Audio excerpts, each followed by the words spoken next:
Welcome. Thank you for coming. I'm Elizabeth Allison. I'm the chair of ecology, spirituality, and religion, the program in which Laura has completed her dissertation.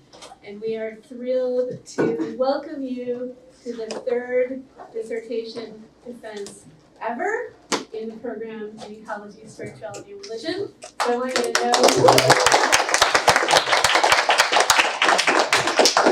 I want you to know that Laura is a pioneer in this developing field, along with Becca Siegel-Harness and really Carfor. So 3 women in the field. And with that, I will turn it over to Jacob Sherman, her chair, for the rest of the event. So I know you're all very excited to hear what Laura's going to present to us today. I'm very excited about it myself. But before we get started, I want to say just a few quick words about what we're doing here to set the stage. Because what we're doing here is not just listening to a presentation that Laura is going to give, as exciting as that would be. We're also participating in a ritual that's been going on now for almost 800 years. The first doctoral degrees were awarded 800 years ago at the University of Paris. A little while after that, Oxford and Cambridge began awarding them. And the doctoral degrees were awarded as part of what was called the terminal degree. Now that doesn't mean everything's dead after this. In fact, it means you've come to the end of your time as a student and you're entering into a new type of community, the community of scholars. So the dissertation defense has always been something more than just a hoop you jump through. It's a threshold that you pass, and it's a kind of initiation rite. In the Middle Ages, there were 2 different types of terminal degrees. There was a Master of Arts, which is why some of you still have an MA, like Laura does, and then there was the doctoral degree. The Master of Arts meant that you become a magister of something. You become a master of a certain body of knowledge, a certain skill set that you'd learned to be able to understand and make your way through. But to be a doctore meant that you'd not just learn a skill set and a substance of knowledge about a field, but you'd become a teacher yourself. You were now involved in generating the knowledge for the field. You were involved in producing that which would be taught, that which would be mastered by other people. In the Middle Ages, there were 4 different types of doctorate degrees. I'm going to stop talking about Middle Ages in just a second. So just really quickly, because this relates to what Laura's doing. There were 4 different types of doctorates you could get. You could get a doctorate in divinity, you could get a doctorate in law, you could get a doctorate in music, and you could get a doctorate in medicine. And the reason why I mention that is because I think part of what Laura's done in this dissertation is in deep continuity with that tradition that's been going on for 800 years. Her dissertation engages a variety of fields that are salient and relevant to those 4 fields engaged in the Middle Ages. It touches on issues of divinity. It touches on issues of the most profound existential spirituality. It relates to questions about law and legal standing. It relates to questions about bodies and their health, albeit bodies of trees, rather than the bodies of persons, as might have been common to think about in the Middle Ages. And it addresses a kind of musicality, a kind of harmony, not necessarily the music that we produce with our instruments, although many of our instruments are produced out of the same beings that Laura is going to be speaking to us about, but a kind of musicality in the universe, a kind of harmony that Laura is trying to get at with her dissertation. So it's a real delight for me to be able to introduce Laura's committee and Laura herself. The committee is going to be sitting both as auditors, as listeners to what Laura's doing, and today we have to play the role as well of sitting in judgment. Any good initiation is a kind of crisis. So there's a threshold that one has to endure and that one goes through. And it's our task to sit there to see if the candidate has been able to cross the threshold. So after Laura gives her presentation, the committee will ask the first questions. I'll ask the first one, and then I'll turn it over to my colleagues, who I'll introduce in just a moment.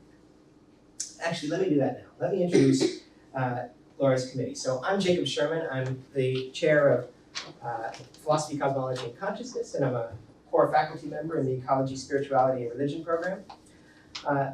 Joining us remotely by Skype, we have Dr. David McCauley, who's an associate professor of philosophy and environmental studies at Penn State University, Brandywine.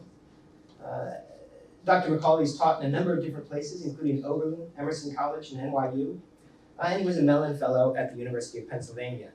He's the author of some books that some of you may have read, including Elemental Philosophy, Earth, Air, Fire, and Water as Environmental Ideas. And he's the editor of Minding Nature, The Philosophers of Ecology. We're also joined by Professor Don Hanman Johnson. Many of you know Don. He's a professor of somatics here at the California Institute of Mental Studies, a program that Don founded in 1983, and it became the first of its kind in the country. If I understand things rightly, Don came to somatics after already being a teacher and student of philosophy. And it was as a teacher and student of philosophy that he became particularly aware of the desultory consequences of the mind-body split that continue to bedevil mainstream intellectual traditions and the institutions that we create.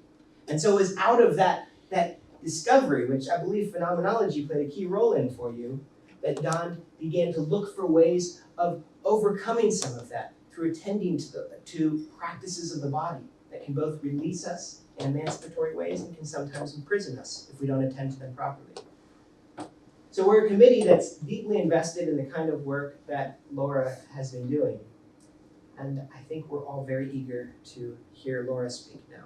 She's going to speak to us for about 35 minutes, and that'll be followed by questions from us, the committee. Then there'll be time for you all to ask questions of her while we, the committee, go and do some deliberations of our own. So thank you so much for being here. It's a real delight. It's been a great privilege to be a part of Laura's team, and a great privilege to be here today with all of you. Thank you, Laura.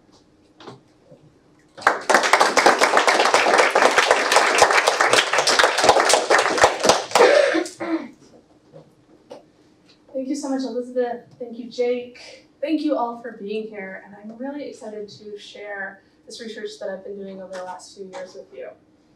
And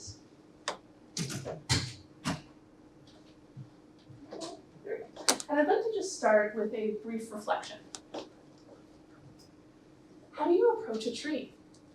Walking up to the redwood, as unassuming as a redwood can be behind some brambles in a local forest parkland, I attempt to clear my mind of preconceptions about this entity. This is an intentional clearing, a setting aside and suspending, as best I can, ideas and conceptions to see what emerges in the interaction.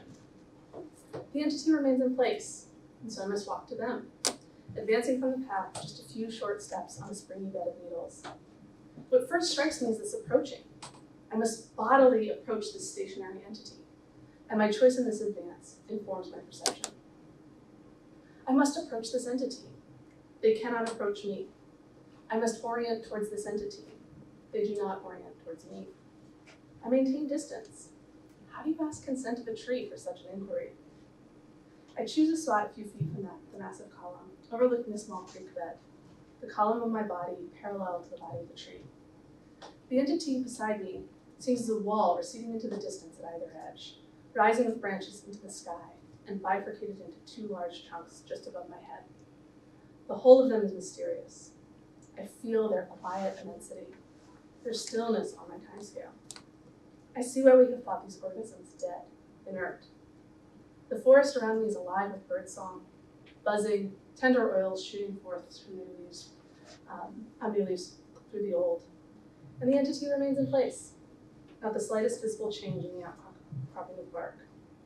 We are both situated, me and my heritage, my history, privileges, and this redwood in the parklands of California, native habitat though dwindling, suckling deeply from the neighboring stream where roots are visible. But I can't even tell from my body perception that this entity drinks. Do they grow? Do they change? So before I get into my research, I'd like to just make a few methodological notes. So as you can tell from this reflection, I'm using phenomenological inquiry in my dissertation, primarily from the work of Martin Heidegger and Merleau-Pontian. And then I'm also looking at situatedness, which is really coming from the work of Donna Haraway, situating myself in this work as the researcher. And then I do quite a bit of theoretical research coming from historical sources, philosophical sources, and biological sources. And then I also just want to make a quick note about the Western paradigm and why I chose this as my area of study.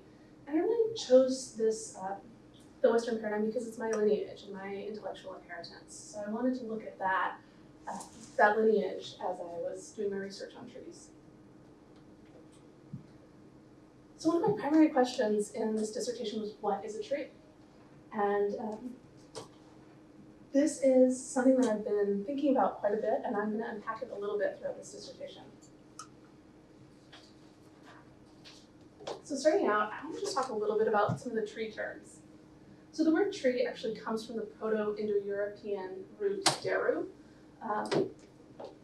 And then some related terms are in the Greek, hule and dendro, and in the Latin, silva, arbor, and materia. So hule and materia were some of the first words used for matter, and they really do have that connotation of wood, of tree, of that kind of stability within them.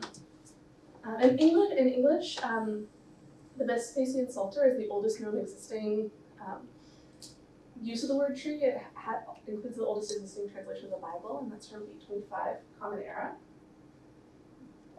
And then I found it interesting that there were these related words that also come from this Indo-European root deru: betrothed, duration, endure, true, and trust. And so I really found that throughout my dissertation, these themes of matter, time, and truth kept reappearing. And then I also just want to say a little bit about forest. So forest, the term forest is actually deeply entangled with privilege. The older term is wood. And what we would now consider a forest was always called wood. And then forest was actually the word that was used for the forest enclosed for the king. So it was only for the royals who were able to use the forest. And in Latin, that was foresta, in Old French, forêt, Old High German, forest, in Middle English, forest. And I want to show how trees are deeply embedded in the Western psyche. And so I'm going to talk pretty briefly about ecological, social, and imaginal aspects. Trees are really incredible beings, and there's so much that I wish I could talk about here, but I'll just mention a few things. So trees are the longest lived beings. They can live for 5,000 plus years, and that's actually a bristlecone pine here in California. And they're the tallest trees, growing to 380 feet, also in California. Here, that's a redwood. And then the largest tree is 52,500 cubic centimeters and over 650 tons just in the trunk alone. So, and that's a sequoia. So we have some superlative trees here in California. Just to mention a few amazing things about trees, of course, photosynthetic energy that they provide to us, and then they sequester carbon in their wood. So just in terms of social and economic trees, trees have been used for fuel throughout the ages. Fuel wood, they're used as meeting points and for wayfinding. They're used for many, many different types of food and medicine, art and music. Just think about a guitar or a painting without the stretchers, the wood for that. And then also one of the things that I found was that trees have been deeply engaged with war and death. That much of Europe and then also much of America was actually deforested for shipbuilding, for war.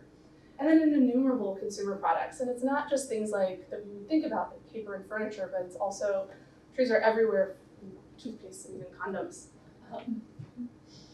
And then I wanted to just mention imaginal trees briefly.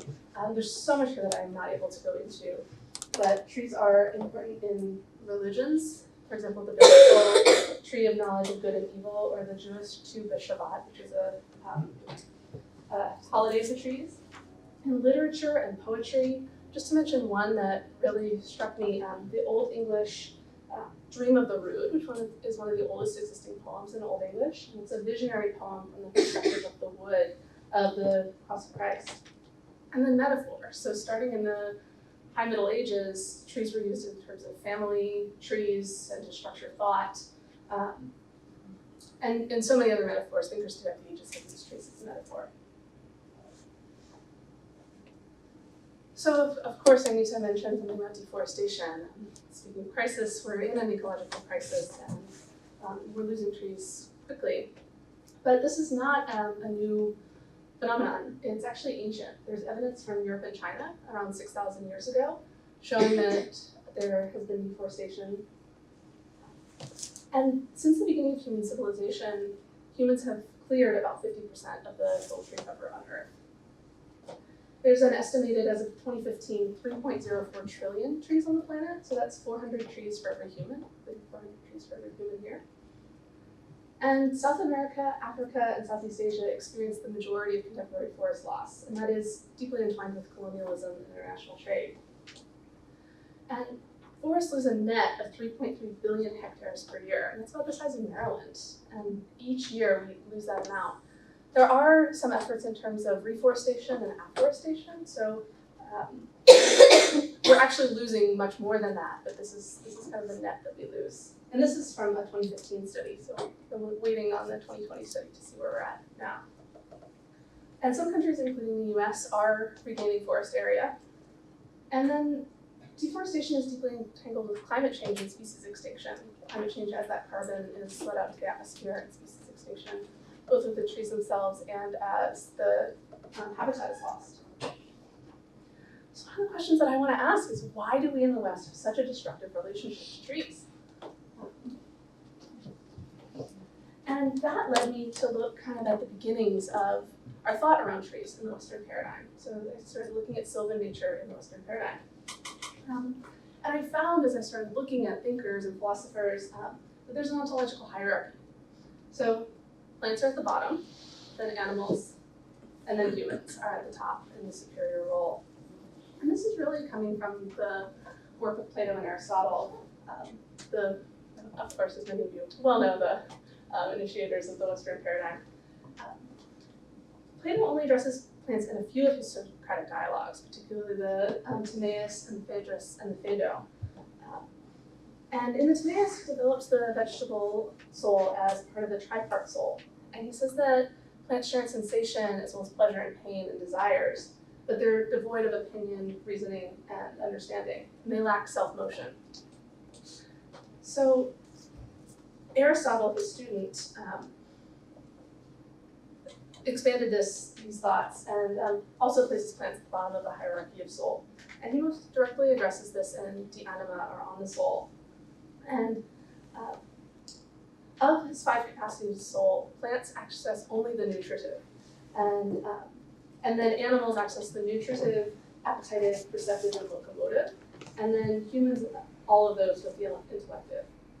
And so it's a hierarchical idea of soul, but it's a dependent hierarchy. So what I found really beautiful about these accounts was that we actually partake in animal and human soul as well. But Aristotle in particular gives many reasons explaining why plants don't have the perceptive capacity, which is really what distinguishes the plants from animals in his work. He assumes that plants don't move and continue living when they're broken. And he argues in several places that plants are stationary, arguing in his physics that they're entirely without motion. They do have 3 of his 4 types of motion: alteration, decay, and growth, but they don't have locomotion. And he claims that plants don't have a means or an organ of perceiving. So I'll get into some of that a little more later, and there's much more that could be said about that, but I have to leave it there for now. And these ideas have really come through the ages in terms of philosophical lineage. For example, what characterizes modern thinkers like Kant and Descartes is that they barely mention plants at all in their thinking. However, there have always been alternative views. Theophrastus, who's considered the father of botany and was Aristotle's direct student, wrote many treatises on plants. And as I read them, I found that they were more ecologically based in nature. And he actually wrote a response to Aristotle's De Anima, but it doesn't survive to this day. So we don't really know what his thoughts on the soul of plants would have been. And then just to mention another alternative view, Goethe, Johann Wolfgang von Goethe wrote The Metamorphosis of Plants, and it's kind of like a proto-phenomenological view of plant life. And he was a really deep observer of plants. So I'd like to just offer another reflection.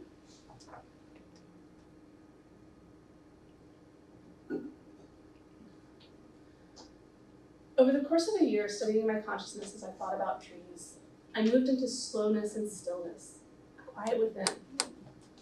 Only when my human pacing had been bracketed could I begin to recognize the livingness of trees. Removing from my thought the ways that I had seen and interacted with trees was part of what precipitated slowing. To approach a tree, movement slowed. To sit with a tree for a number of hours, nothing happened. But my inner world was alight, similar to the bevy of action beneath the bark. Rather than being by the tree, I noticed I was in them, sitting on what seems to be ground, but is actually above the roots and under the branches, enclosed within the body of the tree. I found how I was connected or disconnected from the other entities in the forest that came and went, dependent or not on the tree. To be in the presence of a tree for hours or even days is insufficient. Their being operates on timescales beyond human comprehension, and this remained the primary block to understanding of tree being. With that acknowledged, glimpsed their intelligence, relationality, and agency, all qualities supported by scientific research of other plants. Life is given us that we may recognize other life. When we look into the eyes of another human, we see the depths that belie their shared being. Without eyes, trees and plants show us their being in the tips of their leaves, as the spring growth shows new green, in the wooden wings of their years as we share with them a passing immortality, and our own bodies as we imbibe their leaves, liquids, and roots. Eco-phenomenologist Erzin Kohak may be right in claiming that the first thing the philosopher says to a tree is, "I'm sorry," but the next thing is, "I'm listening." So in recent decades, philosophers and scientists have started to look again at trees. And the field that has emerged is critical plant studies. And so there is a forerunner to this, and that's the arborescent critique of Gilles Deleuze and Félix Guattari in their work 1,000 Plateaus in the 80s. And these two philosophers really critiqued the entire Western paradigm for being arborescent, by which they mean hierarchical. And they claim that we should move towards more rhizomatic thinking, acentered or network thinking. But as I'll show a little later, trees are not actually that as hierarchical as Deleuze and Guattari would like to imagine. Plant personhood has been suggested, particularly by Matthew Hall in his book Plants as Persons. And his primary argument is really extending personhood to plants and ethical action based on this view. And he defines personhood as recognizing volitionality, intelligence, relationality, perception, and communication. Monica Galliano is a biologist and interdisciplinary thinker, and she's been working quite a bit on plant cognition and language. And her work, Thus Spoke the Plant, reflects both on her scientific work and her recent Dieta work. And she claims cognition is not a fixed property of an organism, but rather a dynamic process of interactions. And I'm just kind of going through some of the thinkers here. And then by far the most prominent thinker in this field is Michael Marder, who wrote Plant Thinking and proposed a vegetal anti-metaphysics. So he claims that he gives a critique of both Aristotelian and post-Kantian metaphysics, and finds that plants in their being lead to a living reversal of metaphysics, which he calls an anti-metaphysics. So concurrent with this philosophic work is quite a bit of scientific work in studying plant behavior. And again, a forerunner to this is none other than Charles and Francis Darwin. So as early as 1880, they published The Power of Movement in Plants, and showed that Aristotle was in fact incorrect and that plants are actually in constant motion. And then recently, again, kind of in the last 2 decades or so, experiments have started beginning with a focus on memory and learning. And memory refers to the ability to use relevant information from past experience. And learning is both having a goal and a way to assess errors and journey towards the goal. And there's been quite a bit of terminological debate. The first term that was proposed was plant intelligence, with intelligence really meaning adaptation. And there was pretty quickly quite a bit of critique of that term. So then plant neurobiology was proposed, but plants don't have neurons, so that was critiqued. And then cognition, awareness, and consciousness were all proposed. And all of these terms have strong proponents and strong detractors. but the terminology that has been accepted is plant signaling and behavior. So what are some of these studies that are happening right now? One of the early ones is actually Suzanne Simard's work in the 90s on the Wood Wide Web. She has worked on mother trees or hub trees and has worked on the mycorrhizal networks, or these kind of interconnected ways that trees and plants share information and share resources like carbon and water. And then one of the more interesting ones that I found was plants show non-self discrimination, and this is actually the terminology that's being used in the scientific research. So this group of researchers found that pea plants can distinguish its own roots from the roots of other plants, and will avoid competing with its roots by reducing the volume and length of the roots. So they'll actually, if they realize that it's a genetically identical plant, they'll make fewer and less roots, but if it's a genetically dissimilar plant, they'll make more. And then this research was expanded by Richard Carbon in terms of kin recognition with sagebrush. It's also found in sagebrush, and that sagebrush responds differently to more closely related plants. And then again, just to talk a little bit about Monica Galliano's scientific research. Galliano works with Mimosa pudica, which is the sensitive plant, which will actually kind of close when you touch it very quickly. It's one of the few plants that moves on our time scale. And she dropped the plant several times until it realized that it was no longer closing its leaves in reaction to the drop. But the plant continued to remember the drop, and several weeks later wouldn't respond to that, although it would respond to other stimuli. And then more recently, in the last couple of years, there's been a study on anesthetics. So several species, including Mimosa pudica and pea plants, were exposed to anesthetics both through their gases and through their roots. And the Mimosa pudica lost its ability to close its leaves, and the pea plants stopped growing. And they're actually saying, the scientific literature actually says that they lost consciousness. So these are just a few of the scientific studies that are ongoing. And all of the philosophy and the science really caused me to question arboreal ontology and want to, especially as I ask, what is a tree, wanting to look again and rethink the place of plants ontologically in that hierarchy. So I want to just say a quick word here about livingness. There's no disagreement that rooted, growing trees are beings and are alive. Sometimes thinkers or authors might talk about trees being dead or objects or inert, but really among people who are looking at trees, there's no question that they're alive. And then just to kind of break open this hierarchy a little bit, I wanted to think about what are the criteria for ontological value? How can we value trees differently rather than this kind of hierarchy of plant, animal, human, with humans on the top? What could possibly be criteria? I came down to the three of intelligence, relationality, and agency. So I want to unpack these just a little bit. Intelligence is really the capacity to assess the environment and choose from among the possibilities. So it requires awareness and a basic perception of surroundings, as well as memory of the past and learning from prior incidents. Trees and plants are intelligent in the ways that they're interacting with their environment and reacting in complex and adaptive ways. And some of these are available to human perception, the way that the patterns of leaves and branches so that the trees can get the most sunlight, as well as the fruit, the colors of fruit, calling to animals. So some of the studies that would support this are Monica Galliano's work with Mimosa pudica and the kin discrimination. And then in terms of relationality is really the one that's the most easiest to perceive in terms of being in the forest and seeing the plants and animals that are interacting with trees. Relationality describes the connection to other beings, whether symbiotic or not.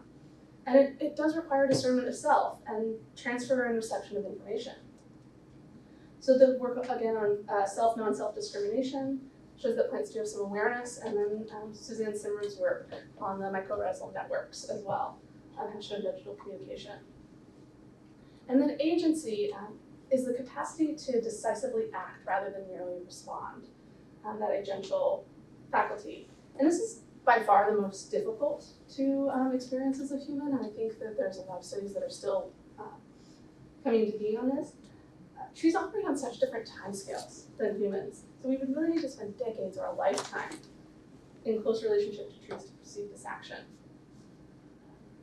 But trees are making decisions all the time, and offering, with the hub trees, offering nutrients and information. And then also, again, with the Mimosa pudica, I think this shows that. I also looked at a few other considerations. And some of these I felt like were a little more complex in terms of whether or not we could really say that trees and plants exhibit these things. In terms of language, it kind of depends on what we mean by language. The trees are most certainly communicating, but of course they don't have language like we do. But they're communicating via chemicals, via shapes and colors. And then personhood, I want to be a little bit careful about this because the implications of arboreal personhood we can only ever answer from the human situation. So we would confer what we deem onto arboreal persons. And I think vegetal personhood would be very different from human personhood. And this is kind of where I got into some of the legal pieces that Jake mentioned earlier. And also, we can't say that a tree has a basic right to life, which we would normally confer on a person because we have to take some life for our own livelihoods. And then finally, with consciousness, as humans, I want to say that we can't actually know if trees are conscious or not, or if they have an interior experience. Plants are most certainly aware, but I don't think that they're self-aware. And it kind of, again, depends on what we mean by consciousness and how we define it as to whether or not we can confer that on plants. So my philosophy kind of remains agnostic on the concept of plant consciousness. And all of this brings me to respect, to living in a way that respects plants and trees in a different way than we have. And that also brings me to several questions about our own ontology. I think that all of this work calls into question human ontology. And if we are no longer the peak of ontological expression, then what? I think this brings us to Thomas Berry's idea of a communion of subjects rather than a collection of objects. If we lose trees, would we also lose ourselves? Would we be different if there were no trees left standing? And I think that in this work, I've looked at the question, what is a tree, so much, and I definitely have more questions than answers. But all of this has brought me to the idea of a lush metaphysic. Contra Marder's idea of anti-metaphysic, I actually think metaphysics is much more wondrous than we have yet imagined.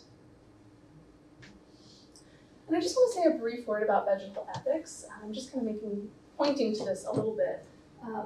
I find trees and plants uniquely problematic.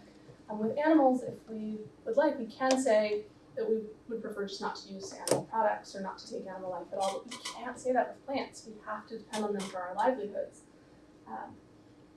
And even if we go towards something more like a fruitarian idea where we're not taking life, or we're just eating fruits and nuts, that still doesn't take into account fuel and building and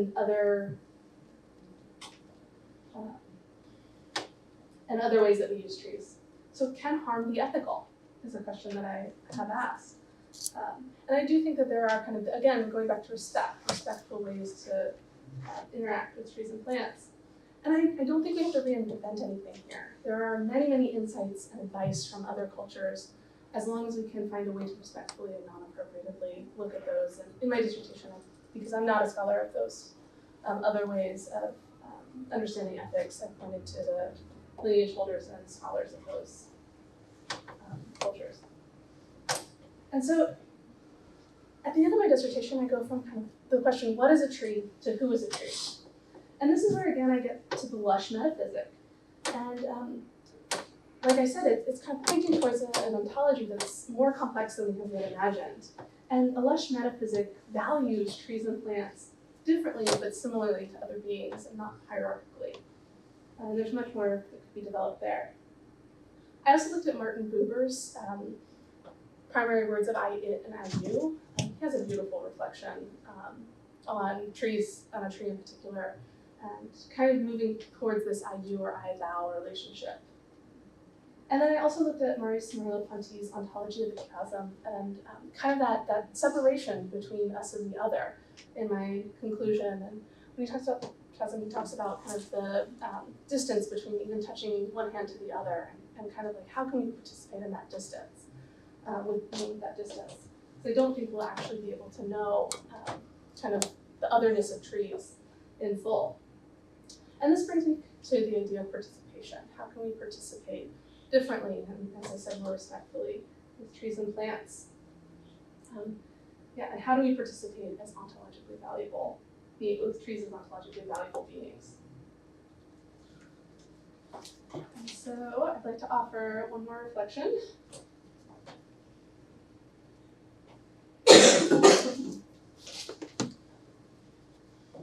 To know a tree, you must learn to be tree-like. You must learn to sit in silence and hear the stillness of your own breathing.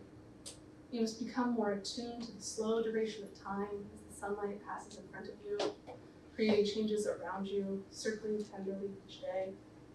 To become tree-like is to pay more attention to the inner world, the stability of your legs in the firm soil and where there are weaknesses, your sacral core and what is needed to feel secure, the processes within that keep you balanced and alive, the care of your heart and how to heal, the loudness of silence of your voice in the wind and the way your thoughts extend beyond you, reaching for others, concepts, feelings, archetypes.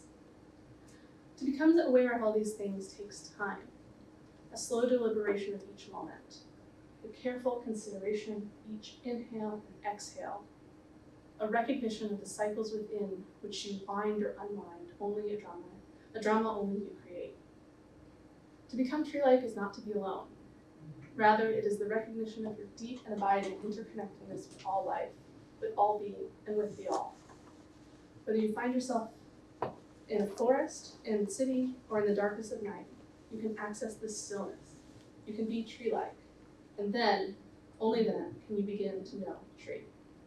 And I'd just like to end on a quote from the German poet Hermann Hesse, adjusted slightly for gender. Whoever has learned how to listen to trees no longer wants to be a tree. They want to be nothing except what they are. So, thank you.